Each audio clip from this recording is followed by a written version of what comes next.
Ang panahon ng Adbyento ay panahon ng paggunita, pagdiriwang, at paghihintay kay Jesus na dumating, dumarating, at darating.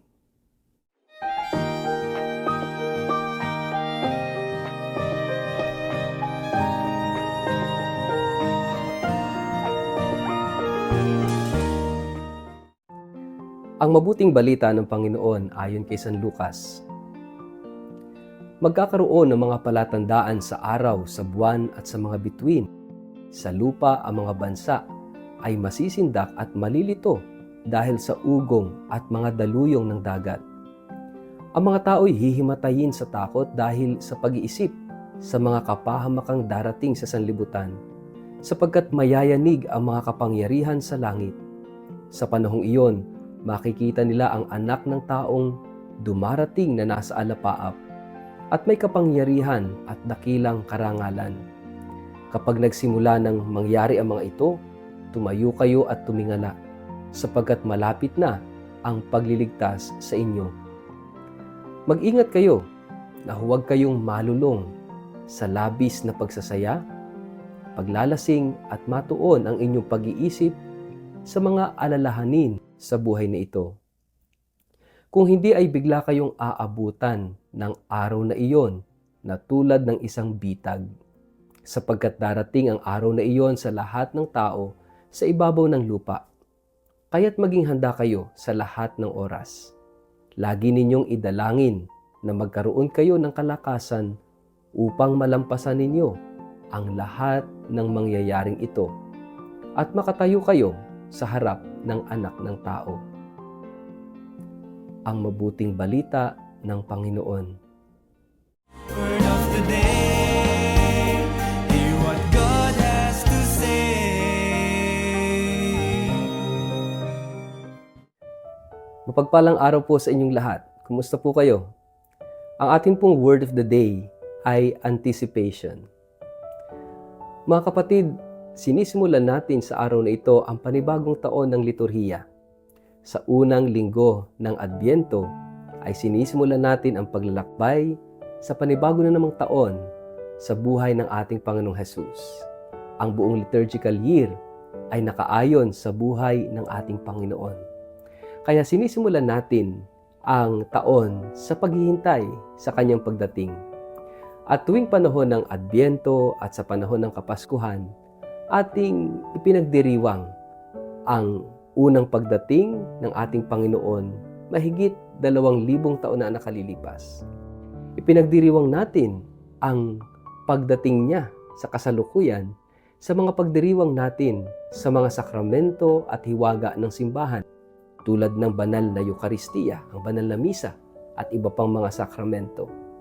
At atin ding inaasam-asam, nilulook forward, ina-anticipate natin ang muling pagdating ng ating Panginoong Hesus sa wakas ng panahon. Si Hesus, ang ating Panginoon, ay dumating, dumarating, at darating.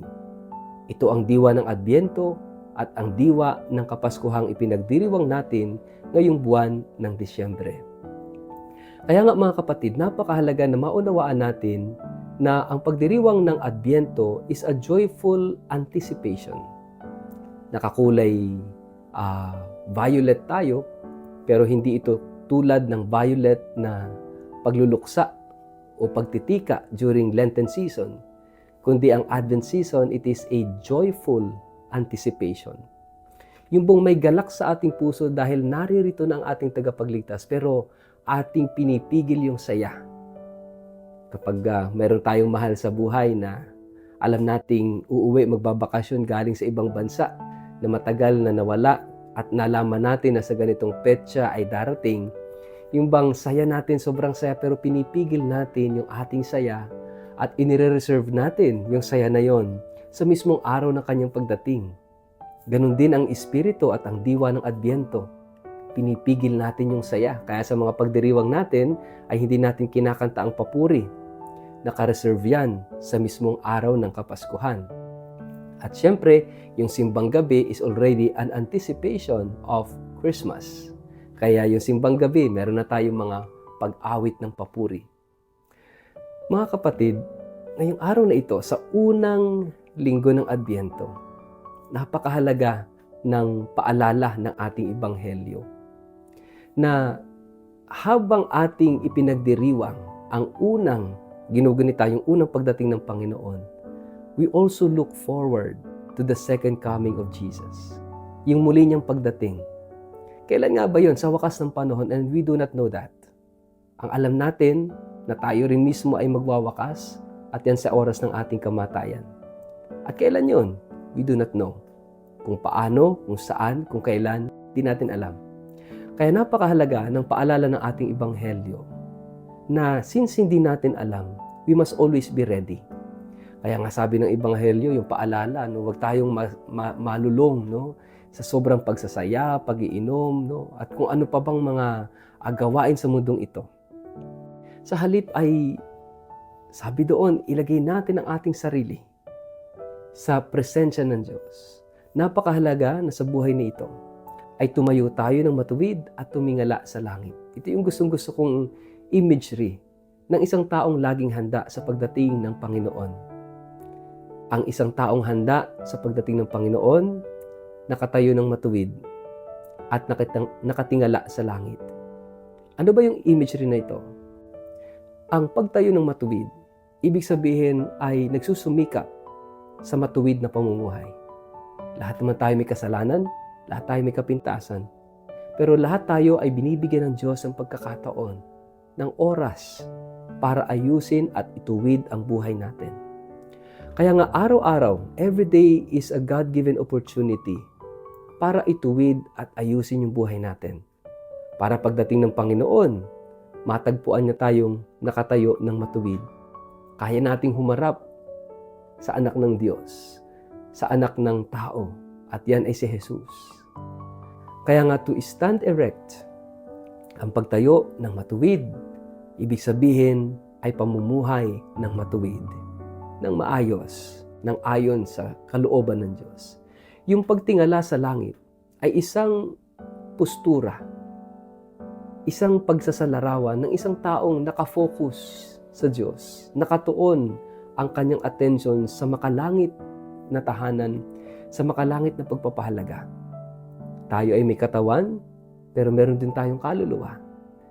Ang tendency ng katawan kapag tayo ay hindi nakatuon sa langit, ang makikita lang natin ay mga pagpapahalaga sa mundong ito.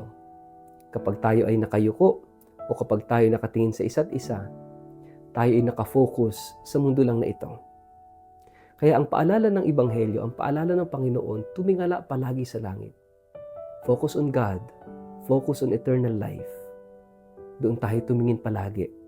Isipin natin na lahat sa mundong ito ay may katapusan, lahat maglalaho, lahat mawawala. Huwag nating ilagay ang ating paningin, ang ating puso sa mundong ito. Sa halip, tumingala tayo sa langit. At palaging isipin, nandun ang ating tunay na buhay, nandun ang ating kahihinatnan, yun ang ating pangarap, at yun ang ating nanaisin araw-araw sa buhay na ito. Kaya nga mga kapatid, paano natin ipagdiriwang ang panahon ng Adbyento at paano natin sasalubungin ang araw ng Kapaskuhan? Napakaganda na sinasabi ng Ebanghelyo, tumayo ng matuwid at tumingala sa langit. Sa ngalan ng Ama, ng Anak at ng Espiritu Santo. Amen. Ama naming Diyos, tulungan mo kami na sa buhay na ito ay tumayo ng matuwid sa harap mo.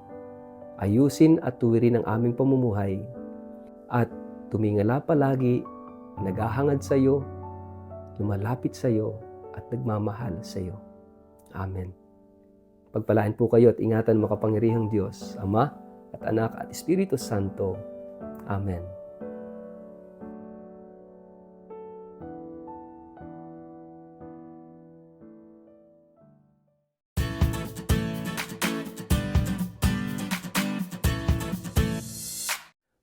Mag-like, follow at subscribe sa Word of the Day para sa inyong pang-araw-araw na inspirasyon.